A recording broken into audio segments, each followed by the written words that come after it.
Assalamu alaikum, Dar es Salaam, Tanzania. Mambo vipi? Nipo Kigamboni, Vijibweni. Ni dakika 5 kutoka darajani. Nimekuletea nyumba tajiri yangu. Nyumba inayouzwa, mtaa mzuri sana.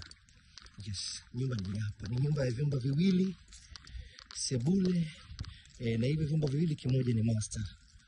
Hii hapa tajiri yangu. Umeona mtaa lakini? Naomba nikuonyeshe nyumba hii hapa.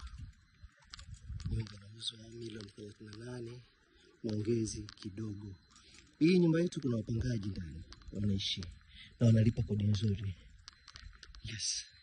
Nyumba ni nyumba ya vyumba viwili,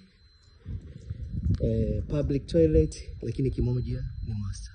Bosi wangu mwekezaji, sitaki nikufundishe sana. Hapa nje kuna eneo lingine ambalo lina nafasi ya kuchukua nyumba kama hii ambayo ipo hapa ndani.